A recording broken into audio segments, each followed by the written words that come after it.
Good evening, UK Crime Book Club. Oh my word, are we in for a treat? You two need no introduction, but I'm going to let you do it yourselves anyway, Bob and Carol. So go on. Tell everybody who you are and where you come from. Oh, yeah. They used to do that on Blind Date, didn't they? I don't know where that's just come from. Oh, no. I'm Carol and I come from Halifax. I'll have number 3. I'll have number 3. I like the sound of her voice. Who are we? We're Bob and Carol Bridgestock. We live in Halifax, West Yorkshire, where we were born and bred, really. After I retired from the police after 30 years, 17 years ago, we went and lived on the Isle of Wight for 17 years, and we've returned to Yorkshire because Carol's parents weren't very well. And we write crime novels, tell a few stories, advise on a few TV things, get on quite well, do a lot of fun, and he does as he's told. I just said to my husband, I'm going to go talk to them that did Happy Valley, and he was like, oh, okay. Like the most interested he's ever been. Yeah. I'm going to say everybody knows Happy Valley, don't they? You know, but you know that's why it was called Happy Valley, because it's in the Calder Valley. It's actually Happy Valley, and we suggested that name because that's what the police officers call it. And it came about quite by chance, really, because we were living on the Isle of Wight at that time. We travelled north. We had an interview with local media about the launch of one of our books, and afterwards she said, "Oh, you need to speak to Sally Wainwright. She's got a commission to do a crime drama." We said, "Well, yeah, we will do, but we don't know her." And of course, then we go back to the Isle of Wight. We get this call, and I mean, nowadays with scams and cold calls, "Hello, this is Sally Wainwright," and you think, "Yeah." Is it a wind-up or not? Anyway, it wasn't. And we travelled up to Manchester. She told us what she wanted to do. And Carol and I and Sally sat down, came up with a title, which we thought was good, and all the storylines, because we based it on reality of what we dealt with. Of course, the office they use with a round window at Subbybridge Police Station used to be my old office. Both me and Carol used to work out of there. So, you know, they say write about what you know. So we did. And so you really did. We really did, yeah. We had great fun doing it. Yeah. A lot of dialogue, and spent a lot of time with Sally going backwards and forwards to meetings. But we did a lot of it online. You know, it was constant. And I think she wrote the 6 episodes. And she said to us, "That's the first time I've ever wrote the 6 episodes before we started filming. Usually we're like a week in front." So she says, "But it was great." But you knew it was going to be good. Yeah. Because as you're going through it, you get that feeling about it. And since Happy Valley, we did a couple of Scott and Bailey. Then we were advisors for Red Productions for 12 months. And we did Beast Must Die. The Beast Must Die, yeah, with Gabby. With Gabby Chia. In fact, Gabby, who's a scriptwriter for The Beast Must Die, she actually lives in Leeds. So, and she's done some fantastic stuff, hasn't she? Yeah. You know, she really has. She's done films and everything, so she's been great to work with. And we just have a lot of fun. I mean, if you don't enjoy yourself, then don't bother. So we're pretty well used and abused, really. That's what we said. So if anybody wants to ask us anything, of course, we're here. Well, I've got a million questions of my own, but we've got a few people saying hello. So hi, Kaz and Leslie and Tony and Andrew, Aggie. Hello, everyone. Kaz has put a question on. Normally, I kind of try and do them in order, but this is too good to pass up. How did you get into hostage negotiation? Going you right in there. Right. Well, do you know what? And we're going back some years, but there was very few people in West Yorkshire Police that were hostage negotiator trained. And you have to go on a course to Hendon. It's an international course. So you have people from around the world going. It's 2 weeks duration, but you don't get any sleep because they make it run for 24 hours. They call you out at all sorts of times to deal with all sorts of things. And you are videoed and monitored to see how you react. How you react under pressure. How you react when you're tired. Because usually it never happens. It's not diaried or anything. These things just happen, and it usually happens after you've done a day's work anyway. And it's probably the hardest course I ever went on. Really, really testing. They took us down to Heathrow for an hijacked aeroplane. We did a lot of what used to be their PT-17, where their firearms unit in the Met, where they stormed buildings. You were part and parcel of that. And how did I get into it? Well, I applied for it because it was there and they needed somebody, and you didn't get extra pay for it. What was the rank when I'm going to say? And you had to be at least the rank of detective inspector. Yeah. Wow. But would you believe, I finished the course on the fortnight after the fortnight on the Friday, and by Monday night I was the on-call negotiator for West Yorkshire across the force, and I was called out to my first job. Oh my word! And since then, thrown in the deep end. Yeah, we actually used that for one of the stories, didn't we? That episode. Somebody rung you. No. I'm not sure if. Well, I'm quite sure. I never lost anybody. I've talked quite a few people down off bridges. I've been to lots of things where people have had their partners at knife point. Machetes. Machetes, gunpoint. I've been in an armoured car where we've drove through a privet edge and straight up to the front window of a house where somebody's been there with a gun and you start talking to them. But I've nearly lost people where they've jumped over and the textbook says you do not grab because the weight of them will pull you over. Well, fortunately for me, it didn't. But if you get so close, sometimes you do. But yeah.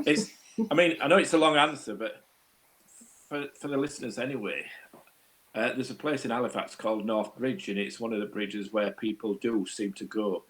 And I think most towns have them, which is quite high. And what the police do is block, if anybody becomes a jumper, as they call it, or near to the parapet, they block each end of the thing. You arrive as the negotiator, the traffic is backed up. So they get you a blue light police car to try weaving in and out of the traffic at some ridiculous speed, get you there, and then you're thrown out of the car. And it's what I call the long walk. And you walk on this bridge in total silence towards the person who's, having tremendous difficulties in their life. And it's usually to a lot of swearing, telling you to do one, not so polite, or I'll jump, whatever. Unfortunately, like I say, I've done it a few times, and you get there, and it's just a relief. And people say, have you never lost anybody? I said, well, I don't know what I would have felt if somebody had gone. When I've been there, I'd have felt a real failure, but fortunately, I didn't. But some people say negotiation, it's not exciting, it's difficult. But if it works, nobody gets hurt. Nobody gets hurt. So one of the things we found out, though, after he actually retired was he had to hand in. They used to have this jacket. They were giving it as standard, the jacket they wore. Well, plainclothes anorak it was. Plainclothes anorak, it was just like a Roy Cropper coat. It looked like a Roy Cropper coat. That's all I can explain it. But the thing is, you could not lift it. It was chainmail inside. So it was stood like this. Can't show you, can I? It was stood like when this. you're walking it, you're a bit like Tin Man. If you had to lift your arm up, you can hear it creaking almost, And when you retired, it was stab proof, but it wasn't bulletproof. And I thought all these times. And all this time, Bob's thought, "Oh, I'm invincible. I've got this on." I've stepped forward, talking to somebody. I've got the firearms team behind me, and all the laser dots on the person that's armed. And I'm stood there talking, thinking, well, as long as you don't hit me in the head, I'll be all right. And they told me later, oh no, it's stab proof, but it's not bulletproof. Well, at least you found out the easy way. Exactly. I don't know how to respond to that. Yeah. Well, it's like anything you buy. That's probably why you had such a calm air about you. You feel invincible. Read the label. But the other thing you used to always say to me, and I found really interesting, was you always felt really confident as soon as you saw the red dot, didn't you? The red dot of the firearms. The laser on the other person. Yeah. So you know that if they did actually raise the weapon or point it towards you, they would take the person out, which is the last thing you want to do for anybody. Yeah. For the firearms team or anybody, it's the very, very last thing you do. Unless you get somebody like the Dale Creegans of this world who are throwing hand grenades and things like that, then you've no alternative with somebody like that. Yeah. Or a terrorist that's got the arm vest, you've no alternative but to fire. But the firearms team, you work hand in glove with them, and it's the last thing they want to do. It's the last thing they want to do, but they're there to do it if needs be, and to protect everybody, you know. So a long answer, sorry. No, it's all right. I don't mind a long answer. We haven't talked about what we can and can't talk about, because I want to know if there's anything that's comical that's happened. Oh, You know, loads of comical stuff. But I don't know how much I can ask you, because we haven't talked about what's kind of on and off the record, and obviously we're live. So, any stories you want to pull out? Well, I think you're human at the end of the day. Police officer human, and I think working with them for so long. Well, Bob thinks there's something he can tell you about. working with them for so long, it's a bit like any emergency services. You know, like nurses, doctors, you know, firemen. You've got to have this dark humour. You've got to like desensitize yourself. If you didn't laugh, because if you didn't, you cry. And it's like you know, it's like casualty nurses, paramedics, etc. You know, there's something happened. You know, what do you do? There's all sorts of silly things, and you think at the time. But for example, when you've been in a murder scene, which I was, and there's just you and the CSI, or we used to be scenes of crime back then. There's you and her in there looking at the scene. The body's still in situ, and you've been in there 20 minutes looking at blood splashings, etc. And then suddenly the body sits up. Yeah, the face says it all. And Wow. what do you do? The first time it happens, you think, "Oh my God, paramedics have failed us. This person's not dead," but they were, and it's wind in the body. And if you talk to a lot of nurses, they'll say to you, "Yeah, it's just wind escaping, wind, and it moves you." Or I knew about the wind in the body, but the sitting up—that's new. Yeah. Oh yeah. That'd get some expletives out of me. Well, I can't tell you what I said in my breath, but as a man in charge, you can't show your feelings, because because everybody, you had such a following that everybody would follow your lead. So if you suddenly like that situation, you turned and ran out, everybody else would run out, after you, and you think, wait a minute, how do you carry on? And I think when I was promoted detective superintendent, one of the first jobs I went to, which was in Huddersfield, and it was pouring down like it has been these last few days. And Carol talks of a sense of humour, and because I knew the people involved, because I'd been a detective chief inspector for like 7 years, they give you the coverall suits. You learn to carry your own eventually, but Scenes of Crime, or CSI, like I say, gives you the white suits. So the first time I go there, I arrive at the scene. The body's down this banking, halfway down to a river. It's pouring down with rain. It's a grass banking. They give me a suit to start with, so when I put it on it, I'm like Hulk, and it splits. You were small, and it's obviously not one size fits no one. Yeah, exactly. So all they do is everybody's laughing, start laughing. So I said, all right, you've had your fun. Give me a proper suit. And of course, you had coverall for your shoes as well. And of course, on wet grass. So as I'm walking down very carefully to this body that's halfway down the banking, I slip. On his bum. And not on my bum, on my back. I go on my back and I go past everybody. And all you can hear back is laughing, saying comments like, "Boss, we're here. You've passed us." And I'm heading towards this river at great speed. Fortunately, I didn't go into it. And my comments were, like you said, very polite. But if anybody's laughing by the time I get up there, you'll be getting a uniform back on. But all sorts of funny things happen. I've gone into places where somebody's being shot and their head's blown off, and you get that. If you ever had that feeling where somebody's looking at you, have you ever been somewhere where you think you feel it? And I'm in this scene which is suspicious, and I'm. Bob, move to your right a bit so I can see you. All right. There we go. Get off me, Carol. Get off me, Carol. Wait. Told you, sit on a knee. Oh, do you know what? So encouraging. It's usually 8 o'clock on a Friday night. Yeah, early. And I go into this scene, and you get that feeling, and there's a shotgun there, and the head's missing, and which in itself is no fun. But then you're looking around and you think you're being watched. And when I look up, there's one eye on the ceiling.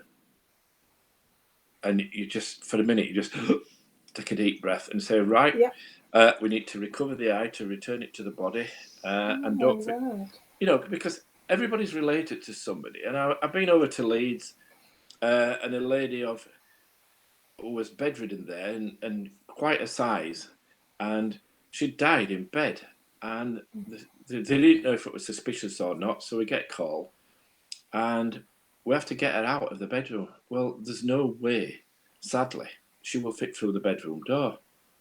So one of the Bright officers, who was a graduate entry, I won't mention name, said, well, if we cut her in half here at the scene, we can get her through the door, because she will be cut up at the mortuary, won't she? And you just look and think. You were going to say, let's take the window out, or take they did. Frame off, eventually. But I wasn't expecting that. No, well, I wasn't either. So he got reprimanded, and he got sent off packing. But yeah, exactly, because at the end of the day, you treat bodies with respect. You treat people with respect, because if you don't, you won't get any respect back. Sorry, I'm going off picture again. I'm going to have a crick in my neck. But no, it's about respect, and yeah, funny things do happen. I can remember going to the first sudden death I went to. Her husband had died, and she said, he's had a bad heart, but would you just give our son a lift up to his bedroom so we can get him out of the way? He usually does it, and I can't lift him. And she says, he suffers some downs, but he's a lovely lad. So I says, yeah, not a problem. Well, she didn't tell me he was 17-year-old. He was a smashing lad, but he was twice the size of me. But somehow I managed to get him upstairs and into his bedroom while we dealt with the death. And afterwards you laugh about it. You don't laugh at the time, but after no, of course not. How did I? How did I manage to do it? That? It's never at the time, because Carol will tell you it's like the detective's mask. You can't sit there or talk and laugh. It's only afterwards, when you get away from it all, you smile at something thinking, God, how did that happen? Or how did I manage that? Or God, we were lucky there, or whatever. I mean, like you said, you've been dragged by stolen cars. You've got, he's had stitches in his face. I have that sort of face. That sort of face that people like to hit. And I've been hospitalised. I've had 8 stitches in my face. I've been dragged by a stolen car. I've been called all the names under the sun. I've had Carol threatened. I've had family kiddies threatened. But if you give into it, it becomes the norm, and you don't. And at the end of the day, people say to me, all right, you've got all these people locked away for murder. Aren't you worried? Do you think they're going to be released and come looking for you? And I said, no. I said, I've dealt with them as they probably would like to be dealt with. And it's not a grudge between me and them. They've done something. Our job as the police is put them before the court. I mean, I'm only the voice and the face of a team. It's a team effort. Like you always say, you're only part of a team. It is a team effort. Everything we do is a team effort. So anyway, I've got rambled with it. I'm rambling. Next it's all right, we like it. I've been watching, I don't know if you've seen it or not, but you'll have heard of it. Ian Rankin wrote Murder Island, and they've sent people off to this island in Scotland. 4 teams, 4 pairs, not all romantic couples. And they have to walk in and look at the scene and then go and question people, and they are not experienced at all.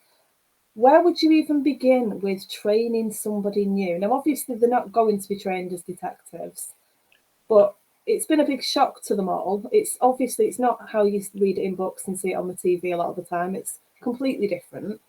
So where would you even begin in that kind of situation? You walk in and there's somebody on the floor. Well, your crime scene is everything. Your crime scene will hopefully give you the evidence you want to convict somebody. And so therefore, you stop. You stop at the door.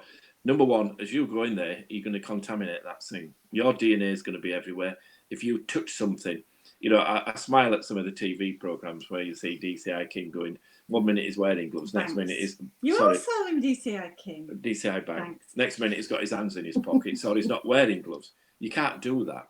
Or we know why, but the main player has not got a mask on.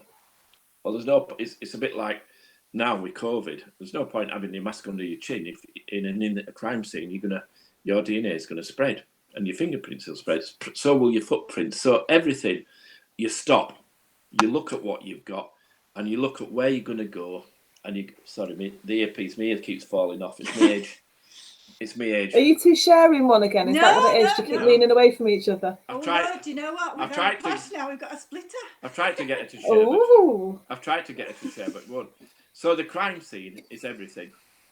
You look where the body is. You look around, and it's like blood interpretation. It's like footprints from a carpet. It's what you can get from that scene. Everything that's in there, and what. Even in real life, I will stand in a murder scene before we touch anything, maybe for 10 minutes and just stand still, suited and booted, as we call it, and get a feeling for what's out of place. Have you had drawers ransacked? Have it done obvious? What's the injury? Is there a weapon about? I mean, the first thing is there anybody in the house? Because that's what used to be one. Is there anybody else in the house? And people never used to just stood at the door and never checked for anybody being in there. But it's like blood splashing. Blood splashing is a bit like teardrops, and it's upside down. So the travel of blood. If you saw a teardrop, it's the thick end of that blood splattering was where the blood hit, and it goes that way. So the direction always is to the thin end, if that makes sense. Right. And the height of it on walls. And you'll have people where they've cleaned it up off the floor. And I've been to scenes where people have been hit with weapons and things. And whilst they've cleaned the floor, they haven't cleaned the ceiling. Roof. And you might have a line, 3 or 4 lines, so you know how many times they've been struck apart from the injuries. So that is number one, but there's a process to go through. And you should never rush a scene. It doesn't matter how long it takes. It doesn't matter how long it takes to get that person out of that scene, the body, but I mean, the first thing is proof of life. And so the first thing you want, if somebody hasn't told you, have the paramedics been and pronounced this person dead? Years ago, when I first joined, even if the head was missing, you had to call a police doctor out to say the person was dead. Who'd come out, take him an hour. And then it'd take him another 30 minutes to realise the head was missing. So they thought, well, this is not very good. But now, you still need the paramedic to say this person is dead. And nothing moves till you say you're in charge. And like you say, this is about team effort. Who's doing what? You're going to have to designate, because you want an exhibits officer to actually receive any exhibits, take notice. You want things photographing in situ before you touch them.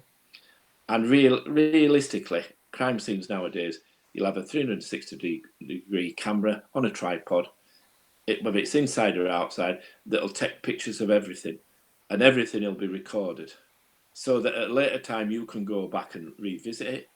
Or if you're interviewing somebody and they say, no, that wasn't that, and you can go back to it and prove something.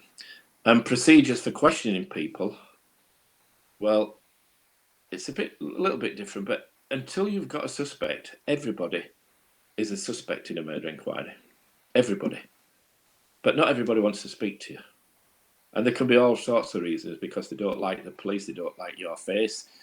They just don't want to speak to you. They shouldn't be there. But if they're a suspect, you've got to caution them. Otherwise, you can't use it in evidence. I don't know if you saw in the news lately, the lady the trial that's going on at the moment, and they've got her on CCTV saying, I did it, and I've stabbed him, and I stabbed him in the heart if he had one. Everything's got to be. This, yeah. So it's about evidence, and we always say it's a bit like a jigsaw, and you start with no picture on the box, and you've got a lot of blue sky, and you've got to piece together what's happened. And it's fascinating what forensic can do these days. It's fascinating to actually build up that picture, to understand how long the person had been there, had they been attacked by one person or two? Sometimes you get two lots of footprints, boot prints on people. You get all sorts of evidence from that scene, and hopefully that will then be used at court to convict the person. But and it's a matter of working through that process, because you've like taken finger scrapings at murder scenes, haven't you? From nail scrapings from bodies for years. It's a routine thing, but I have in all 30 years I've only had one success where it scratched his attacker's face and his DNA was down his fingernails, and that was so we knew it was straight away, because he was convicted was the other person, so it was on the police database. So you need to work through that process, whether it's going to be no good and it's about, is there any CCTV about seizing it before it's, some of it lasts for quite a long time, some of it's changed every week, so you want inside and outside the scene. How did the person enter the scene? How did they exit the scene? Is the police approach the same? Are they going to walk on the same path or tread the same way as the suspect did or the killer did? Or is it an alternative route? But you want the exit and entry. You want to see, what's there. And the clues are there. It's just a matter of being patient and finding them. A TV programme, you're limited to time, and I've no doubt the team's limited to time. I haven't watched it. I intend to watch it just to see how good it is. No comment. No comment. No comment. I'll let you make your own minds up. Well, sorry, go on. It used to be at training school. We used to do it at training school, the similar kind of thing. Because they had a house where it was a crime scene, and you'd put a body inside it, and you said there would be detectives down to it and see how they went on. And it was all filmed and then played back to them, saying, right, what did you do wrong here? Why did you do this? If you ever do that at one of mine, you've been in so much trouble. But you'd be dead. But most police officers know exactly what to do. And I mean, let's face it, I'm nothing but, I'm proud of them all, because they're somebody's son or daughter, wife, and they go running to things where it's danger, and they don't know what to expect. And yeah, there's bad apples in every barrel we've seen lately, and the police have no. The police are repulsed just as much as anybody else when you get a bad apple. But the majority don't tar everybody with the same brush. There's bound to be incidents. So we just, you just carry on and do it. Get on with the job, as it were. But 30 years is long enough. And your other job, how is it going from, I don't know if you ever worked together when you were in the police. Did you actually work scenes together and things? No. I actually worked in admin. So I started. You make good coffee. I make terrible coffee. I'd be useless. Oh no, that's most important. Most important for a detective. If you read our books, I wouldn't get over the threshold, would I? No, you'd have to get through the door. So basically, how we work really is the fact that I did the admin side. So I worked at Sorby Bridge, like Bob said, where the Happy Valley is. So Sarah's desk was my desk in the big admin office. That's what she used. And so I started as what they called an accident clerk. I did property, I did disbursements, I did all the monetary side. So what I'm saying is I've done the stuff inside that Bob's done outside, if you like. So as well as us being married and being able to tell the home life story and how it affects the detective, because like I said right at the beginning, we're human. The police are human, and at the end of the day, any emergency services, obviously, and they've got home life, and that can sometimes determine how you feel. And because when we started writing the books, I'd say to Bob things like, "You go into this body, how do you feel?" And he'd say, "It's work," and I'd say, "No, but how do you feel? This is sick." He'd come home and he'd sort of tell me things that had happened when he'd been doing a job, and I'd lay awake and he'd just be like, and it's like, how do you turn off? You have to sleep and eat when you can. Yeah, how do you turn off? And I know a lot of people in the group are actually, police officers and when the job's up and running, it's up and running. So you can't say to somebody, where you're dealing with the murder of one of their family, it's 5 o'clock now, so we'll be all going home now. We'll be back tomorrow. Or I'm taking the day off tomorrow. I'm playing golf. Not that I play golf, but it's that kind of thing. When it's up and running, you run with it. Or even like and if you you've got don't get something one. planned. You don't get one murder at once. You know, in my last 3 years, You mean they don't all take turns? That's just so weird. No, it is. I is. took 26 murders in my last 3 years, 50 suspicious deaths, 24 major incidents, which were drive-by shootings where they went out window and shot at each other, numerous sexual assaults not committed by myself, I must admit, and hostage negotiating and hostage, and you're on call for that. But so you don't just deal with one murder. And on the week I retired, I was at Leeds Crown Court and I gave evidence in 3 different murder trials on the same day, which was, and then somebody said to me at the end of it, "Why are you retiring?" I says, "Well, do you think that was fair to me? Was that fair to anybody to be in 3 murder trials on the same day, jumping from one to another?" And one was an 8-hander. You know, waiting for some defence barrister to try, you know, drive a wedge into something that you've said wrong or whatever. So it's wrong. I mean, police procedure, I'm looking at some of the questions. Police procedure is so important. Don't cheat your audience. Give your audience some credit.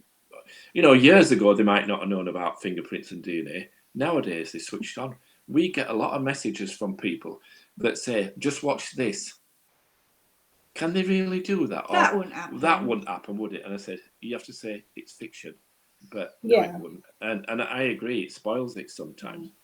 So, but police procedure is so important because if you fall foul of that procedure and don't stick to guidelines and things, then your evidence might be out of the window. And the last thing you want to do is lose a case on a technicality. Absolutely. That something wasn't done. I mean, nowadays it's more proficient than what it was. You know, evidence bags are contamination proof. You know, if anybody tries to mess with them, it'll create dye inside them, so you can't. Whereas tamper with them. Before they used to have paper sacks and things like this. I'm picking up on Tony Milligan saying, would you consider writing your autobiography? Well, I started life. You know, I came down from Moors at Marsden. I lived on Marsden Moors as a young lad, and I went to school in Halifax.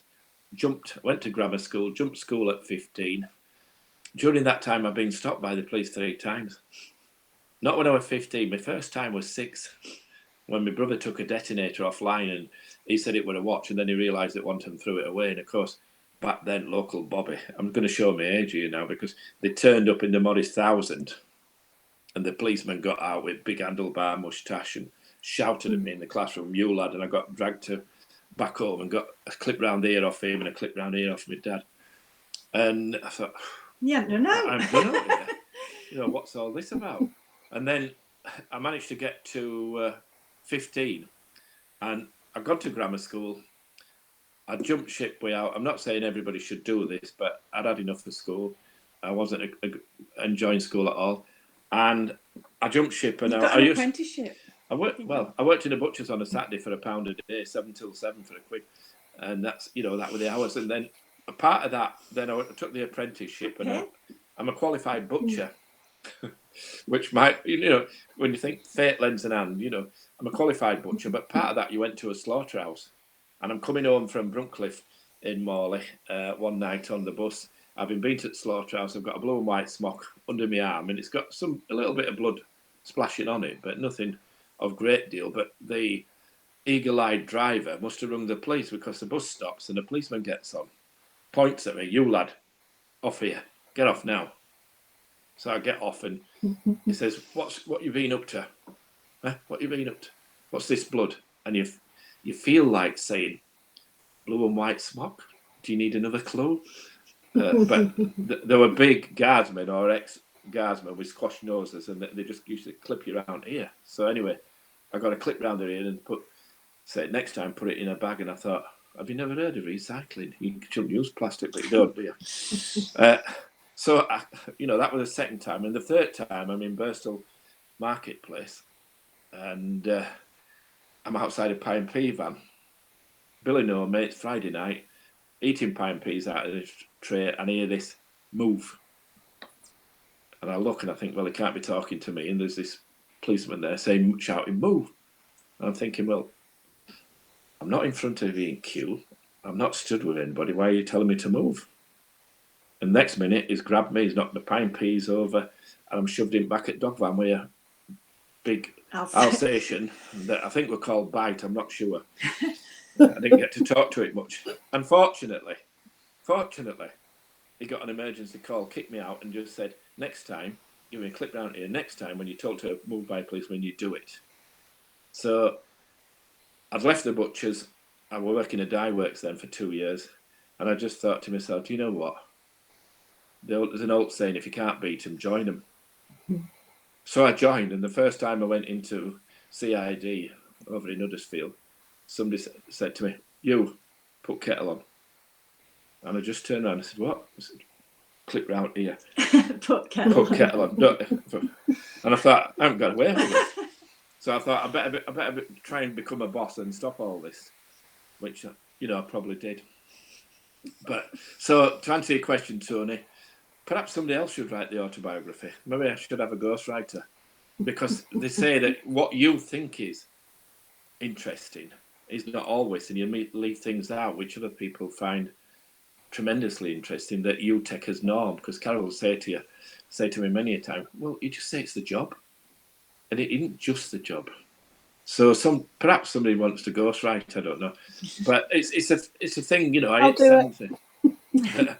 Well, I hit 70. If I get to interview people about you two and write an autobiography, I can just imagine how much fun that'd be.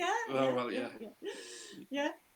I'm secretly nosy. It's why we read. Yeah. Of course. But I mean, people say if you write it yourself, you don't pick out the good bits. Like I said to you, when we're writing, and Bob used, especially in the early days, and I used to say, how do you feel? And he just couldn't express how he felt because he hid behind that police officer's mask, and he just couldn't do it. Whereas you've opened up a lot now, haven't you? But yeah, we've laughed, we've cried, writing the books, and we have put a lot of ourselves in the books. There's many people that read them will say like, oh, you can tell you're Dylan and you're Jen, because we do. We write what we haven't done any academic, we have never been to like college, or we're not academic. No. I've got my O levels, that's it. I'm just a lad that came down from Moors. And that's why Charlie Mann comes down from the Moors. I just followed River down to town. Because, that's where she's from. And a lot of Charlie Mann is really Bob, but in a female I know way. Somebody else is on there. I missed a little bit of it, but somebody sort of said, what's your worst case or whatever gets to you? And I think I missed it. I think it's somebody said, what is your worst case memory? It's the most memorable moment of your police work? I can't see who everybody is tonight, so I can't tell you. I'm looking on my phone and I can't see it. That is Anne. Anna? Anna. Oh, right, yeah. Anna, I think to start with, we're getting in the job because I went there for an interview. What was the most memorable moment of your work in the police? I went there, in the 70s. I joined in 74. It's Anya. Anya. I know it says Anna. It's actually Anya. Hi, Anya. We do speak a lot on Twitter. I did have it. We're in the 70s, so I had long hair, but I did have it cut. Well, sort of. You look like Herman's Hermits. What's that guy from Herman's Hermits? Oh, you're too young. You won't know. I could have said they never heard of it. Yeah. Anyway, I think I really don't know that one. Peter Noon. Come on, guys. Who was it? Was it Peter Noon? Yeah, well. Peter Noon. Yeah. But even getting in then, going for an interview, and I got told I was lazy, idle. And he needed his haircut in. And I needed my haircut in. Wait outside. Then they brought Mac in and they said, well, why do you want to be a police? I said, well, just give me a chance to prove myself. Anyway, they did. And then you go off for 6 weeks. Eventually you go to a 1 week induction course where you get all your uniform and your helmet that leaves a red mark around it as though you've had a can opener on the thing. You get torches. But you could put your fish and chips underneath. Yeah, keep your head warm.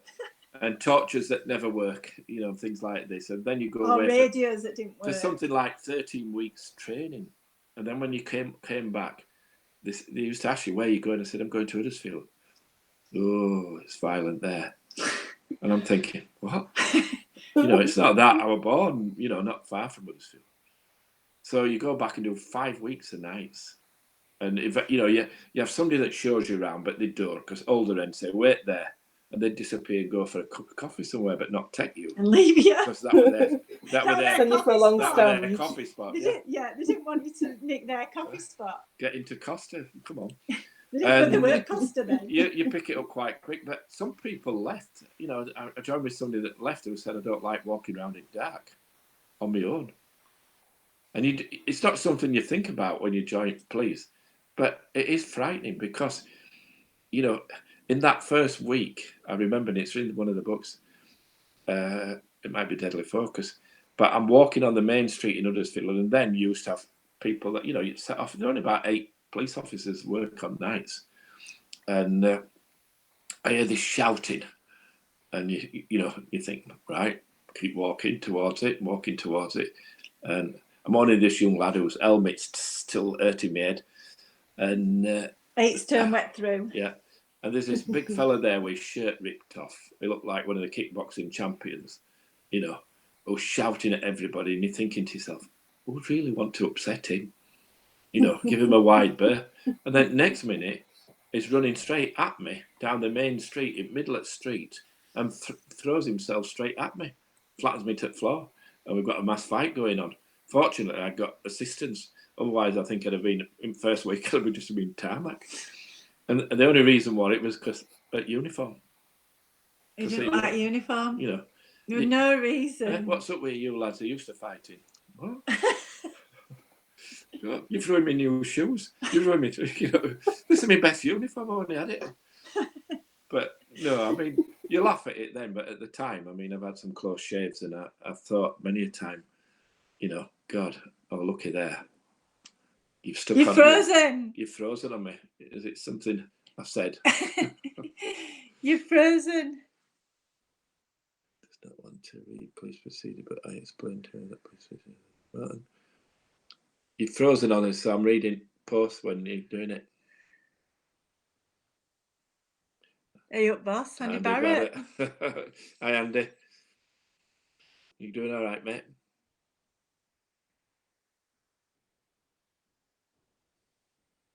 I finished your chocolate last night, somebody said. I hope you enjoyed. Yes, they're in audio. No, I bet you've gone for your tea, haven't you? Rest. What did it say? Host failed. Oh, host joined. No, she's gone for the tea, Carol. We'll just carry on.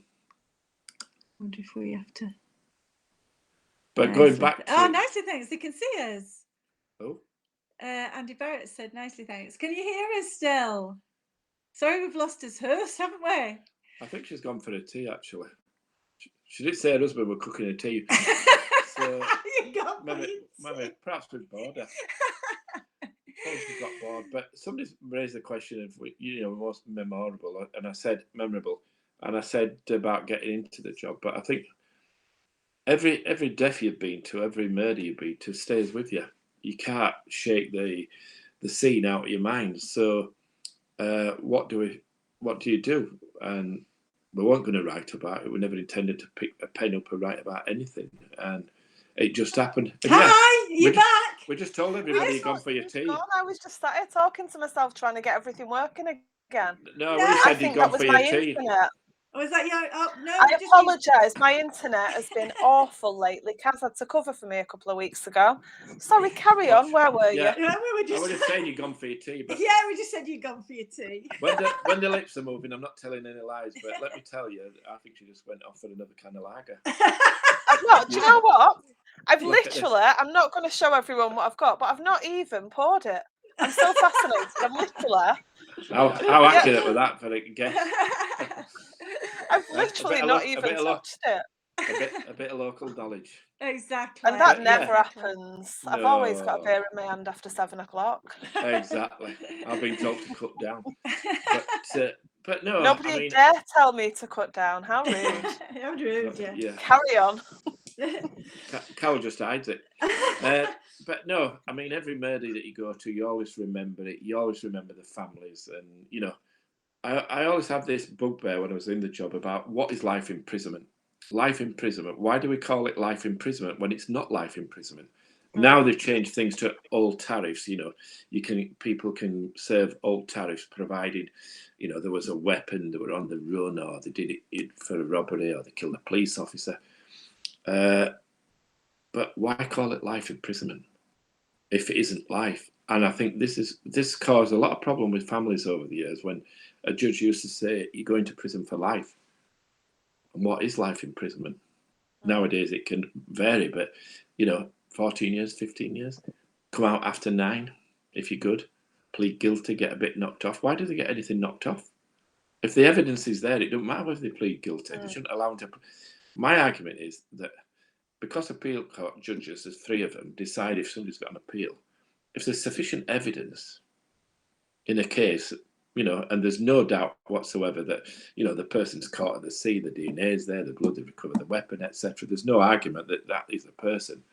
Why should they be allowed to plead not guilty? Oh, not guilty. At a trial, why did it cost the taxpayer so much money? And then they get life, but like I say. Well, what do they say? The law's an ass. You can't talk about the law. There's more parts to a donkey than that.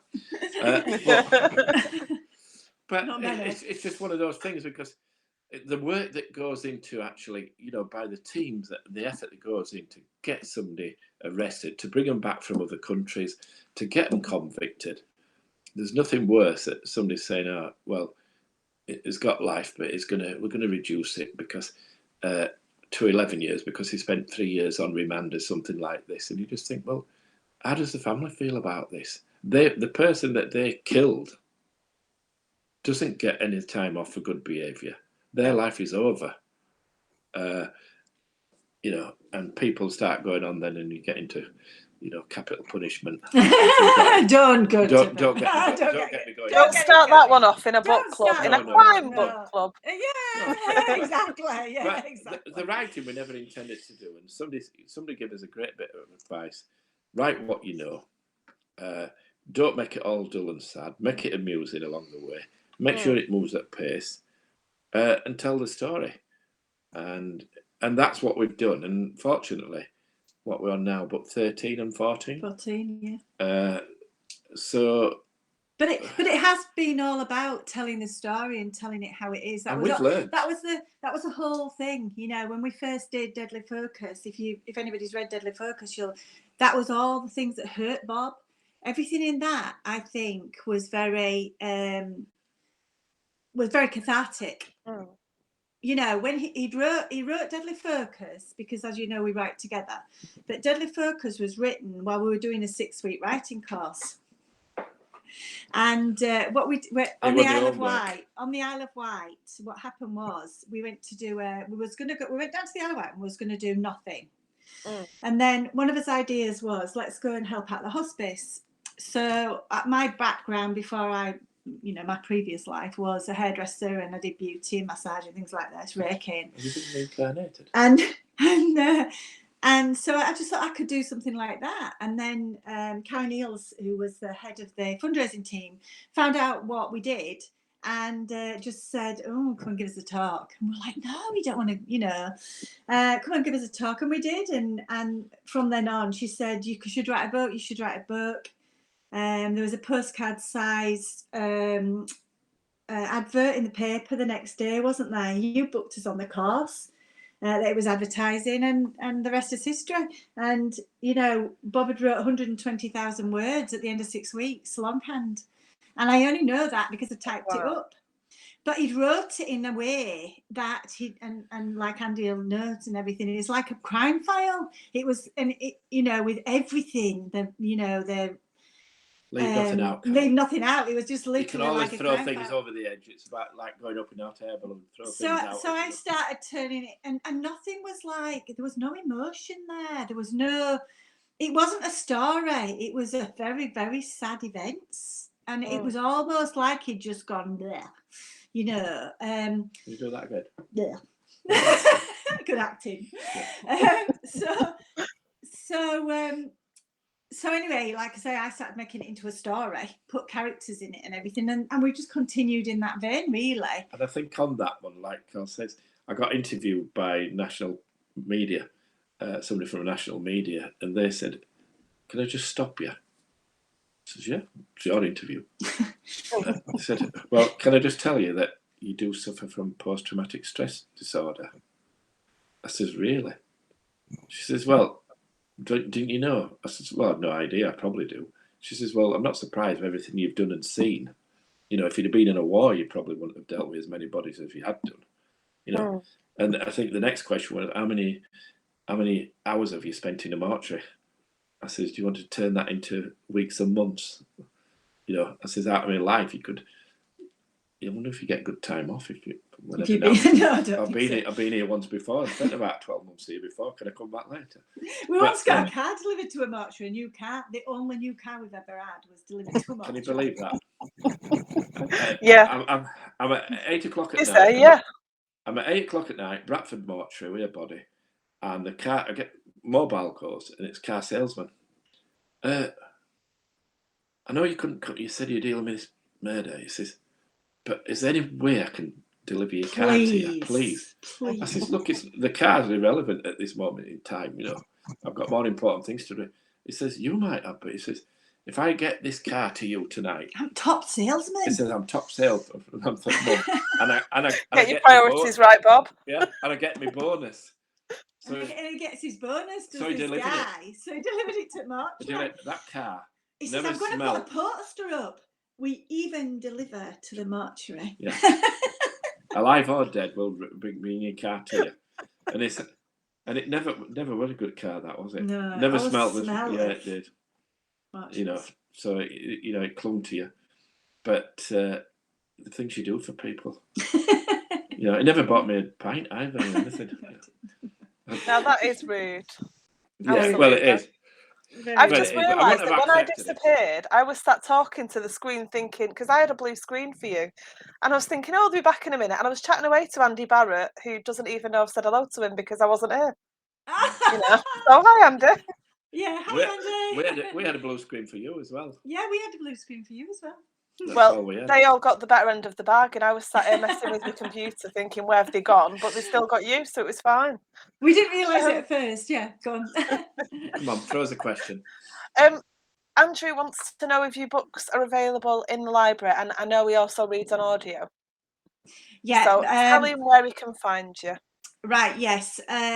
All the books are available in the library. The best place, whereabouts are you? Can I ask him? Andrew's in Nottingham. Nottingham, right. Well, yeah, every book that we've wrote should be in the library. You can request them if you can't find them on the shelf. If you can't find them on the shelf, just request them. Speak to the librarian. There's 9 books in the D.I. Dillon series, and there's 3 books in the D.I. Charlie series. D.I. Dillon series is based around Halifax. Although it's Harrowfield, it's more or less Halifax. All the places are Halifax bound, really. D.I. Charlie are all Huddersfield. So you've got 2 different areas. We're just being optioned for the Charlie Man series, by the way. So this is a first. Early days, but we haven't told anybody else, so you've been the first to know. So we've got an exclusive. You've got an exclusive. But early days, it's like a bit like Grand National. It's got a lot of fences to jump through, and you can fall at the last one, which happened to us with the Dillon series about 7 years ago. Now we got right to ITV. Yeah. 2 of us on the table. And the other one had... DTI Banks was going for a second series. We were going for a first series. So we decided to go with the second series of DTI Dylan had gone straight onto ITV, which is great when, if people like it that much. There are some of the books. We've got audio. A bit of some of the books are in audio. The 3 Charlie Man are in audio. You can get those. That's no problem. What happened, because there's 9 books in the Dillon series, if I explain to you that they were first all published by Caffeine Nights. Now, when we changed publishers, Caffeine Nights wouldn't release any of the latter books at that stage.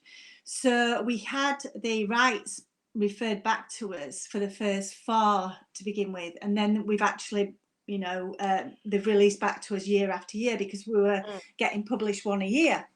Some years there were 2. So Dome Press actually started republishing them. And then Dome Press sold out. So we're now published by Canelo. who published them all. So they're all under the name of Canelo now. Mhm. But you will find books under Durham Press and Caffeine Night still, because the last two are still with Caffeine. No, the last one's still with Caffeine Nights. So that's why you've got the confusion and the problem. Oops, confusion and the problem. Take me in again. Just taking his ears out. That's why there's some confusion and problem. But I think the first 4 in the Dylan series are still on audio that you can get. They will all be eventually. When they've changed publicity, they re-edit, recover. Yeah. But the general story is still basically that it goes the same. Don't know. Yeah. So. But the first one there's 2 paperbacks as well. There's one with the red cover on the front. It's very dark black with a red cover, which is this cover, that one. Oh, right, yeah. Yeah. Now in this, in this. Got to be like a weather girl. Go the wrong way. I'd be rubbish, I know. In this one, Charlie's a bit of a goer. She uses men for sex, does our Charlie. And this is what the TV like about it. They like that side of a character. What, she also likes she's got basically 2 different characters, but she also believes in folklore, the old Yorkshire folklore, and for anybody that's interested in like hobgoblins. And really strangely, we've just moved house, and do you believe it, we're actually on the corner of Hob Lane and Boggett Lane. How weird's that? So it's like superstitions. You know, people do have superstitions. People, you know, don't walk under a ladder. People say, I'm not superstitious. Walk under a ladder and get hit by something falling off. You know, don't walk under scaffolding, and then a brick comes down. You say, well, you're told not to walk under it, weren't you? But we all have his little idiosyncrasies. That one's by Durham Press, and that one's by Canelo. So even though they're both the same book, the character's very different. We didn't have an agent when we first started out. We didn't have an agent, and Carol managed to get us a publisher online, which was Caffeine Nights. So, but as time went on and we got involved, like with Happy Valley and things, we didn't have an agent. So we were like walking into things blindfolded. You know, and it's a totally different arena. Is TV and things like that. You learn, like you'd learn in writing. We've learned a lot since we first started. We've learned a lot. I think somebody paid us a compliment saying, well, when you first started you were writers, but now you're really nice authors, and you've progressed so much, and we think we've done better as time's gone on. And you learn from every time you involve with TV what happens and what's good, what's bad, what isn't good for you. What you accept and what you don't accept. I mean, we still get people sort of ringing us now and saying, I had a lady the other day that rang me and said, I've just got this hybrid contract. And I mean, everybody desperately wants to be published when they're authors or writers or whatever, you do. But but I need to pay half, but you don't ever pay for having a book published. Nope. Never. It's a no. I mean, I know when we first did Deadly Focus, which is this one. Hold on a minute. So this is the first Deadly Focus. Oh, yeah. You see? Why there's an eye on it? Because it keeps watching you. If you look at it, you can't move out. I'm not going to unsee it. I'm going to wake up in the night and just see that looking down at me from the ceiling. Well, Dylan's actually inside. Dylan's there. If you actually. And the reflection. And what happened with this was we actually went to, because we really wasn't. No, this sounds really stupid, but because we wasn't really bothered about being on the bookshelves, it meant a lot to us, because it really is like something that Bob hurt Bob, and there's a lot of us in it. There's a lot of what happened and the feelings and everything, and again, it's a different story, because obviously the one that was done by the publishers, £75 on eBay. So Somebody's selling one at £75 on eBay. I says, I wish I could sell a copy of each of our books for £75. It'd be great, wouldn't it? So we did. I went to Author House, and when we sent them off to a few publishers, and it was just like, yeah, we really like it, but it's not really, too many add-ons. Like you do. Too many add-ons for that. But we give them to the hospice on the Isle of Wight, to Overgate and Halifax and Wakefield Hospice. We said, look, we've got these books. You might want to. We got 1,500 because that was a deal. Carol thought it was a good deal. I said, And they don't let you sell. How many times do you want to read it? They don't let you. They don't let you sell them. They don't let you sell them for under like $8.99 a time. So you've no chance of, at the time. And we're going back like 13 years now, and and it was like, well, who's going to buy that when you can buy two for a $5? So there's a lot of things. There's loads of add-ons, like Bob says, and it ends up costing you a fortune. But we, like I say, we give it to family, and then we add 1,400. What do you do with 1,000? So Build a fort. Yeah. So like Bob says, we gave them to 3 hospices. We said, if you can make any money out of them, Please do. Please do. And that was it. And then within 2 months, people was then coming back to us, because obviously they've got ISBN numbers because they're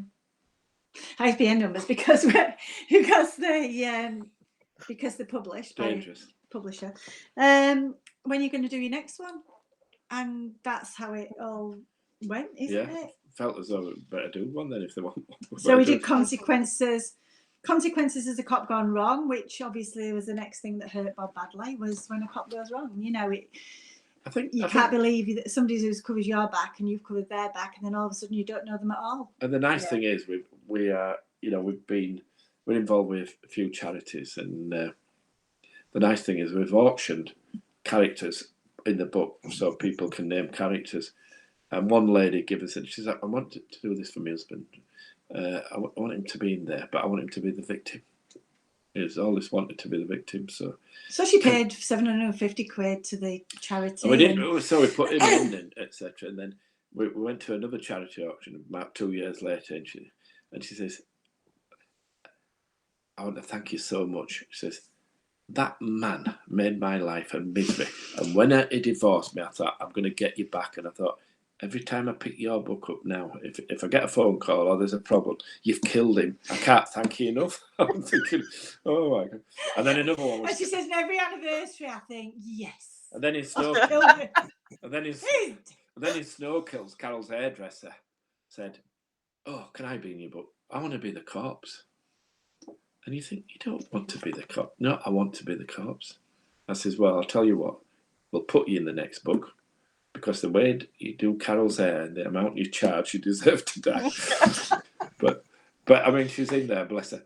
And then we started auctioning, and I'm trying to think which book it was, but one of them... Snow Kills. Was it Snow Kills? One of them made £5,000 for the charity before it even got published, by people bidding to put the names in it, donating, which is great, because you think, wow.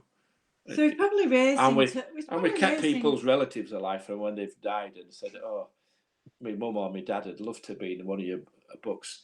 I mean, we have a lovely story about, we went to Bradford Waterstones, and a lady came in with a mum, elderly mum, and said, I bring her in here. I brought her in because I bring her out. Every time I see her every week, I bring her into Waterstones, and she knew you were signing books today, and she's always wanted to be a detective. Oh.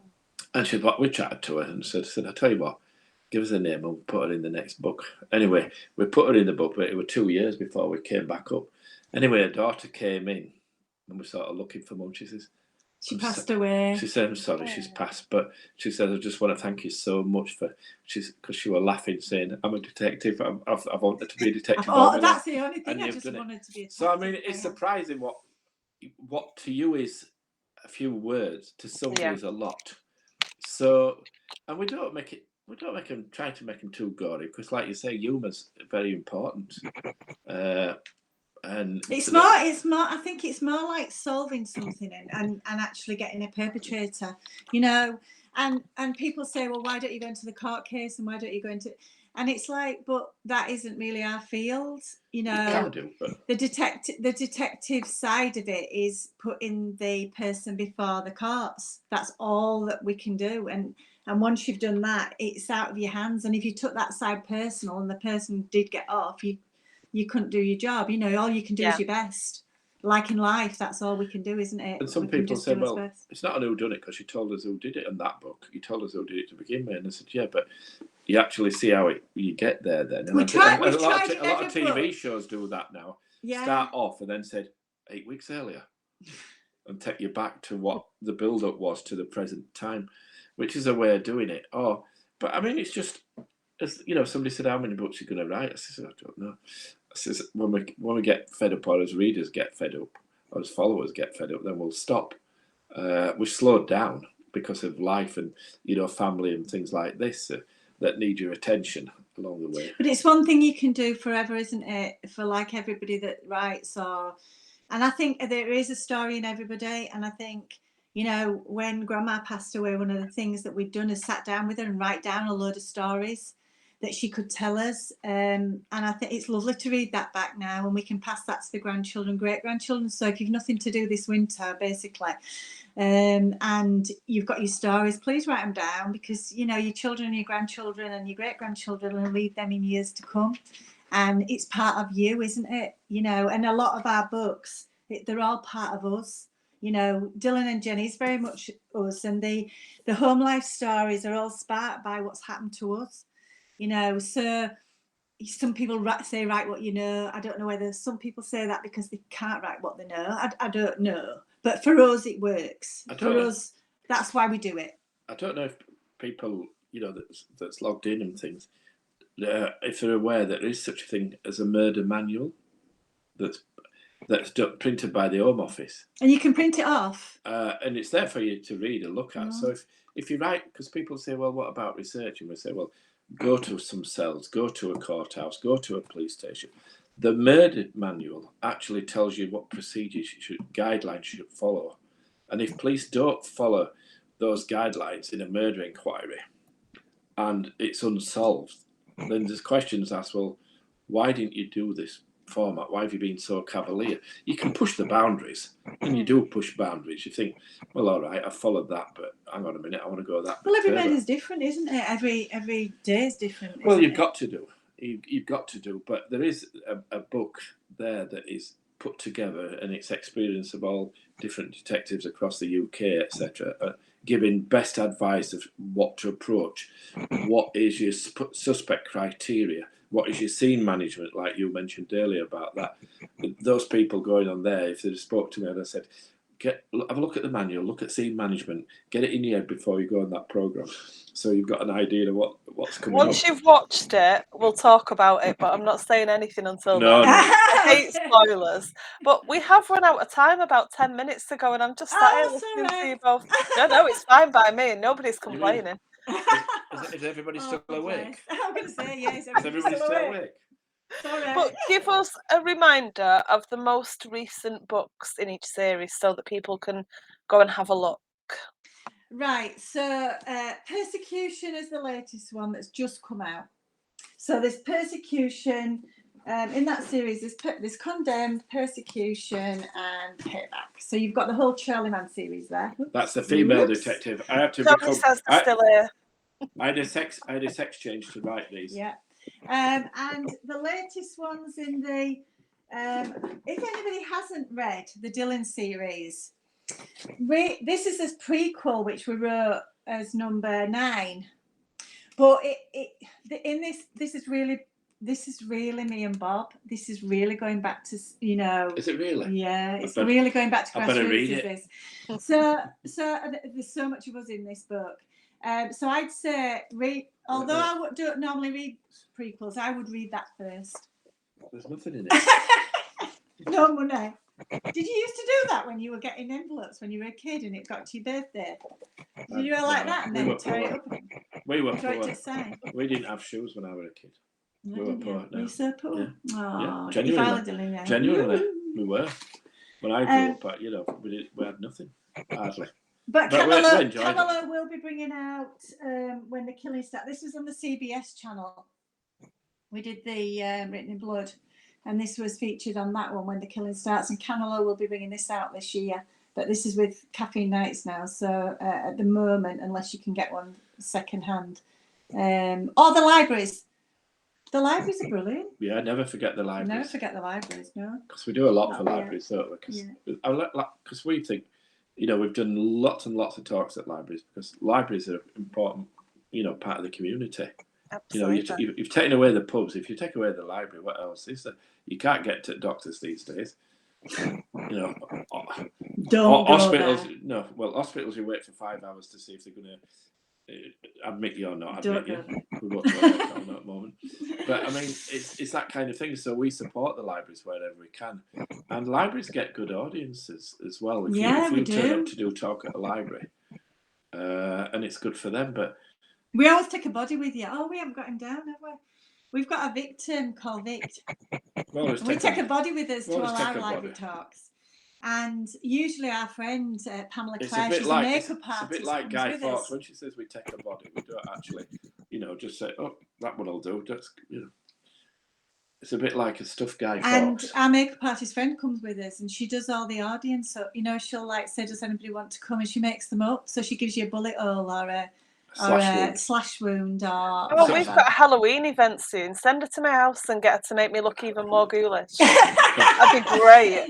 But I mean, we took the dummy along to the crime scene, and we create a crime scene so that once we start the talk and everybody's walked past it, and then we start and talk about it. I said, oh, all right, you walked past it when you came in. You've been sat here now for like 40 minutes.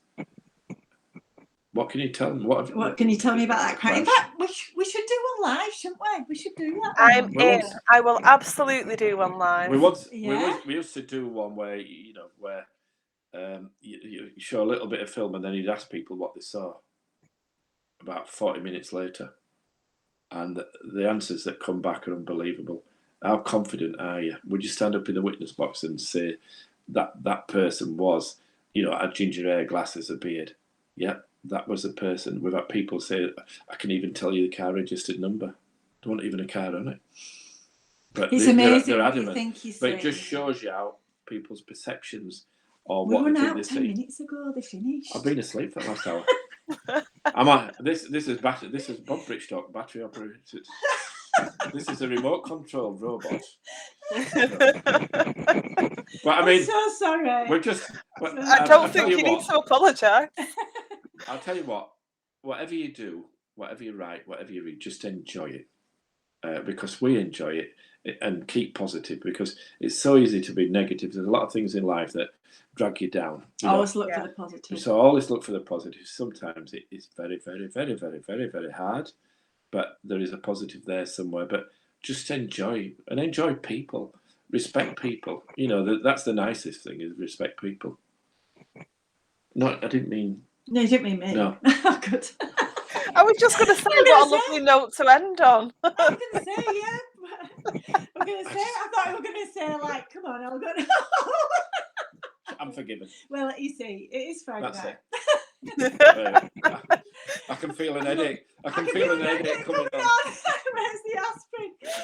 Lovely to meet you. It's so nice to see you, and thank you everybody for joining us. Yeah. We're really grateful. And keep doing it. And for everybody that reads his books as well. Thanks for everybody that reads his books. Such a lovely time having you. And I'm sorry I did a disappearing act, me and my internet. Again. No, never mind. We've seen empty cans of lager behind you. Yeah, you're okay. It's still full. I've not poured it. I've got an empty mug. This is the thing. I've not drunk out of it. I've not filled it up. You know that Carol and I and all the people online deal in evidence. And what we can't see is any evidence there.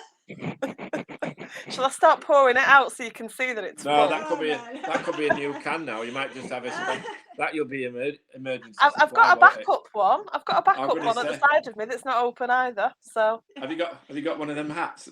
Flat hat with tubes that come down from cans. No, but my dad used to have one of those. That you get from Blackpool. Yeah. I can't think what it said on it. Kiss me quick. There's a kiss me quick one, but there's one about something to do with drink as well. I don't know. Yeah. I'll ask him. He'll not remember, but I'll ask him anyway. Thank you both so much. I'll let you go and get on with your evening, but thank you. It's been fantastic. No, thank you, love. Thank you. Speak to you soon. Regards to everybody.